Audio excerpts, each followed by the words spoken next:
저녁에 이제 부천에서 집회를 하잖아요. 근데 이제 주님께서 원래 되게 이쁜 웨딩홀에서 했었는데 주님께서 명령을 하시는 거예요. 앞으로 박해가 오기 때문에 박해 때는 가정교회가 세워져야 되기 때문에 그거를 연습도 하고 가정교회를 또 세울 때는 기도가 엄청 많이 필요하죠. 보통 교회랑 똑같죠.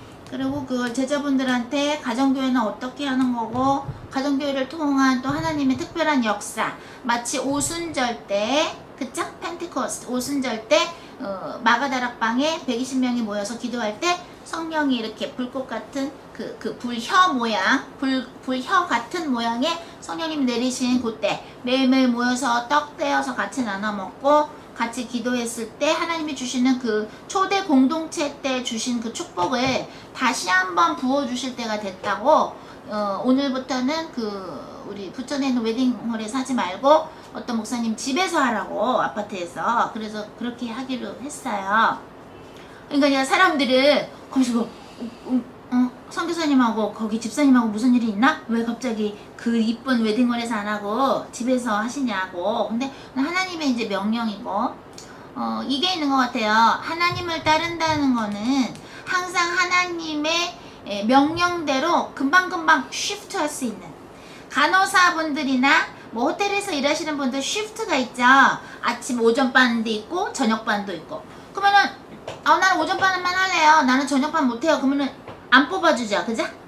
어떨 때는 낮에 일을 하고 어떨 때는 또 밤에 일을 해야 된단 말이죠. 쉬프트가 막 일어난단 말이에요. 호텔이나 간호사 뭐 이런 병원은. 그죠? 마찬가지로 우리 주의 종들도 하나님이 이렇게 해라 하면 yes sir 하고 이렇게 하고, 이번엔 저렇게 해라 하면 yes sir 하고, 토달지 말고 그대로 그게 빨랑빨랑 돼야 돼요. 안 그러면 하나님이 우리를 못 써요. 왜냐면 잠깐만요 하나님, 아니 여기 웨딩홀이 훨씬 이렇게 크고 이거 1시간에 150만원 주고 빌리는 이런 데를 지금 이렇게 어떤 집사님이 이렇게 마음으로, 그죠? 봉헌하셔서 이렇게 하는데 왜 아파트에서 하냐? 그건 네 생각이고, 앞으로 박해가 올 때는 가정교회를 세워야 되기 때문에 그거를 내가 역사를 보여주겠다. 그러면서 예수님이 하신 스타일대로 사역을 하게 해달라고 저희가 한국 오기 전에 기도를 했었어요. 그래서 왜냐면 2014년에 한국 와서 수많은 한 몇천 명과 같이 이렇게 집회를 하면서 제가 느낀 게, 예수님도 우르르르르르 사람이 많이 왔으나 정말 예수님이 순환당하실 때는 다 도망갔죠. 제자들도 다 도망갔잖아요. 그래서 이게 사람 수가 중요한 게 아니구나. 예수님처럼 똑같이 복음을 전할 사람이 필요한 것이고, 하나님이 우리에게 붙여주시는 제자들 중에서도 정말 순교까지 또는 휴거까지 같이 갈 수 있는 그런 제자를 양성하는 것이 중요하구나를 하나님에게 가르쳐 주시면서 이렇게 고백이 나오더라고요. 주님처럼, 예수님처럼 사역하다가 주님한테 가게 해주세요. 이렇게 저희가 기도를 했었거든요. 한국에 오기 전에. 근데 그렇게 정말 해주시는데, 삭개오가 텍스 걷었던 사람이었다 그러죠. 삭개오가 키가 작은데 예수님 만나려고 하면 나무 위에 있다가 예수님이 그러죠. 삭개오, 내가 오늘 너네 집에 갈게. 그러죠. 그러니까 삭개오가 예수님하고 같이 밥 먹으면서 복음을 듣다가 회개를 하면서 어떻게 돼? 회개의 영이 임하죠. 성령이, 그러니까 하나님의 마음이 이렇게 마음을 배우게 되면서 회개가 되면서 내가 그동안에 잘못한 거 몇 배나 갚아주겠다고, 남들 돈 이렇게 뺏었던 거. 그러면서 이제 구원이 임했다 이럽니다. 예수님, 이 집안에 이제 구원이 임했다 이럽니다. 그것처럼 예수님은 항상 죄인이나 또는 제자될 사람을 찾아가셨죠. 지난번에 우리 묵상했던 사마리아 여인도 예수님의 제자가 됐죠. 물동이를 내버려 두고 막 동네 사람들한테 가져, 나 메시아 만났어 이러면서 제자가 되는 것이죠. 예수님은 찾아가더라고요. 근데 저 같은 경우에는 이렇게 좀 자존심이 그동안에 흑암이었거든요. 저의 여리고성은 자존심이었는데 니네가 나한테 와 막 이런 스타일이었는데, 이제 주님이 뭐예요? 섬기는 거. 그래서 어디 가라 하면 어디 가고, 어디서 예배해라 하면 어디서 예배하고. 항상 flexibility, 항상 주님이 하라는 대로 할 수 있는 그 준비가 되어 있어야 된다는 거. 그게 또 하나의 우리가 갖고 있어야 될 것이라는 거. 그래서 우리가 만약에 예수님의 또 다른 제자였던 아나니아라고 했을 때, 사도행전 5장에 나오는 아나니아 삽비라의 그 아나니아 말고 달메색에서 사도 바울이 예수님을 만나서 눈이 멀었는데 예수님이 아나니아한테 사도 바울한테 안수해줘라, 사울한테 안수해줘라, 그래서 눈뜨게 해줘라. 그 사람 우리 밖에 있던 사람이에요, 주님. 내가 이방인을 위해서 쓸 그릇이다. 네 하고 가서 안수를 해줍니다. 근데 만약에 이상하단 말이야, 이거 분명히 사울은 우리 밖에 있는데 이거 암만 해도 주님의 목소리가 아니고 이거 양신 역사 아니야? 마귀 소리 아니야? 이러고 시간을 끌면, 하나님은 3일이라는 걸 굉장히 중요시 생각하시죠. 요나가 물고기에 들어가서도 3일이었고 나는 이제 요나의 기적밖에 보여줄 수 없다. 예수님이 말씀하신 3일도 십자가에 못 박혀서 돌아가셔서 3일 만에 부활하시는 그 3일, 3일이라는 의미가 아주 큰데요, 그죠? 성경에서. 그런데 또 뭡니까? 에스더가 죽으면 죽으리라, 나를 위해서 3일 금식해다오. 나도 금식하겠다. 죽으면 죽으리라. 3일이라는 의미가 참 큽니다. 구약이나 신약이나 보면. 근데 3일 만에 눈을 뜨게 되죠. 아나니아가 사울한테 안수해가지고 3일 만에 눈을 뜹니다. 근데 우리가 주님 말도 안 되지, 무슨 그런 사람은 어떻게 안수기도를 해줘요? 말도 안 되죠. 아니에요. 계속 고집을 부렸으면 3일이 넘어갔겠죠. 그러면은 하나님의 커다란 시나리오에 이게 차질이 생깁니다. 그래서 주님이 이래라 이러면 이러고, 이래라 그러면 이러고, A 진영에 가서 수류탄 던지고 와! 그럼 A 진영에 가서 전쟁터 때 수류탄 던지고 오고, 이번에는 B 진영에 가서 탱크 타고 가서 적군들을 다 죽여라! 네! 하고 하는 거고, 이번에는 어디 가서 지뢰를 만들고 와! 그럼 네! 하고 하는 거고, 하라는 대로 그냥 하는 거예요. 토 달면 하나님이 우리를 못 쓰십니다. 이제는 핑계가 될 것이 없고 토를 달 수가 없습니다. 왜? 하나님은 부활이라는 이미 증거를 보여주셨기 때문에 부활보다 더 큰 증거는 없죠. 그죠? 세상에 성인이 있다 그러죠. 그죠? 누구 있어요? 세상 사람들이 말하는 거. 공자, 예수, 부처, 또 누구 해서 소크라테스에서 지네가 성인이다 이러죠. 감히 예수님을 하나님의 아들인데 창조주인데 지네가 성자 거기 성인 거기다가 넣었는데, 어느 누구라 할지라도 뭐예요? 죽음에서 부활한 자는 예수님밖에 없죠. 부활. 물론 누굽니까? 죽었던 마리아의 오빠 누구예요? 나사로는 죽었다가 예수님이 나사로야 나와라 그래서 깨었지만 다시 또 죽었지만, 예수님은 죽었다가 돌아가셨다가 부활을 하고 계속 부활한 상태로 계시지요. 그것보다 더 큰 기적은 없다라는 거죠. 더 이상 무슨 증거를 보여줘야 되냐 이거죠. 난 부활했다. 죽음한 내 승리가 어디 있느냐. 그죠? 죄의 값은 사망인데 죽어야 되는데 예수님이 인류의 모든 죄를 짊어지시고 죽었다가 부활해서 새로 태어났어. 창조주가 부활했어.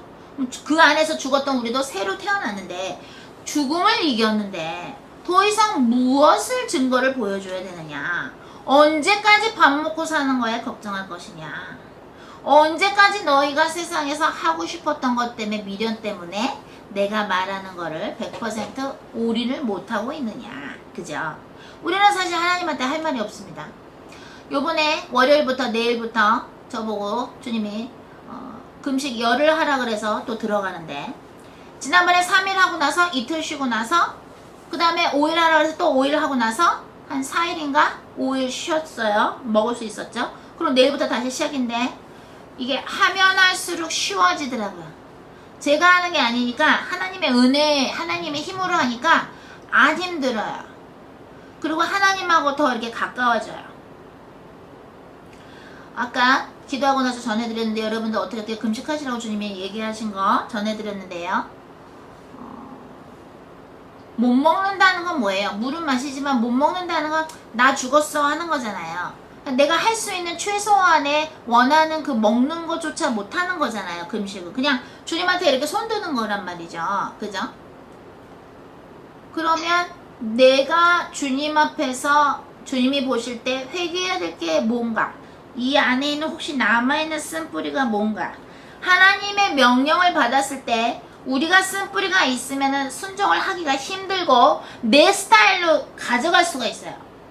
하나님하고 소통은 되는데 만약에 여기 안에 있는 쓴뿌리나 세상에 이런 일 저런 일 하고 싶었던 게 아직도 남아있으면, 아쉬움, 미련이 남아있으면 그 쓴뿌리나 그 아쉬움 때문에 하나님이 주시는 일에 본인의 것을 애드할 수가 있어요. 양념치듯이.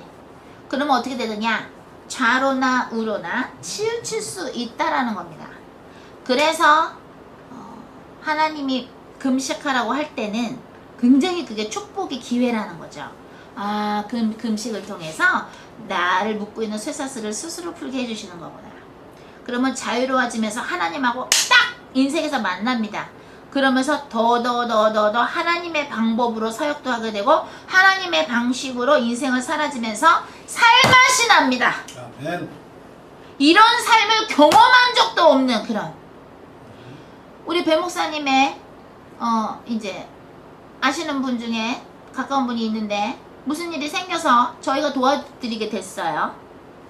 응? 그랬는데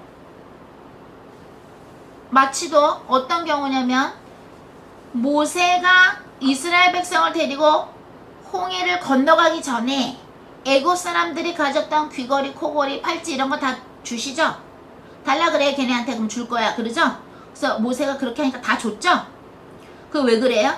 왜 애굽이 하나님도 안 믿는데, 여호와 하나님도 안 믿는데 왜 이스라엘 백성한테 다 줬어요? 왜 그래요? 모든 것은 하나님의 것이기 때문에 하나님이 주라고 하면 줘야 되는 거거든요. 그죠? 그 사람들은 그걸 벌려고 노력한 건 없는데, 모세나 물론 이스라엘 백성 물론 노예로 있었으나, 그죠? 그 금하고 그런 거를 다 주라고 하니까 애국 사람들 다 빼서 줍니다. 말하자면 선교비를 주십니다.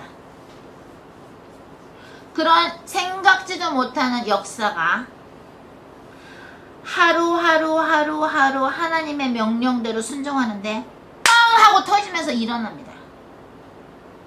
그런 건 아무것도 아닙니다. 아무것도 아닙니다. 왜? 예수님만 놓치지 말고 계속 쫓아가야 되기 때문에 그런 비스무리한 역사가 일어나도 이제 우스워 보이는 거죠. 이제 아, 그동안에 우리가 마귀한테 속았구나. 하나님이 그의 나라와, 그죠? 하나님의 뜻을 먼저 추구하라. 그러면 모든 걸 더해준다라는 거를 의심하면서 그거에 순종한다는 게 쉽지가 않았거든요. 하나님은 부활하시는 분이라는 거, 창조주라는 거, 악인의 것을 하나님의 일을 하는 의인들에게 갖다 주는 분이라는 거, 성경에 있는 매일매일의 이야기가 우리들의 인생에서도 매일매일 일어납니다. 그것만 못 보게 하는 게 사탄의 일입니다. 그럼 그걸 어떻게 볼 수 있을까? 주님이 금식하라 그러면 금식하면서 깊이 한번 들어가 보는 거예요. 하나님하고. 그러면 내가 이 안경에 낀 때가 벗겨져요. 그러면서 그 진짜 항상 배모사님이 얘기하는 현상이 아닌 실상, 그죠? 성경에 나오죠, 실상이라고. 그 실상이 보입니다. 믿음은 바라는 것들의 실상이요, 보이지 않는 것들의 증거가 보이기 시작합니다. 그 믿음의 안경을, 믿음의 렌즈를 금식하시면서 딱 잡을 수 있기를 예수 그리스도 이름으로 축복하며 오늘 메시지를 여기서 마칩니다. 아멘.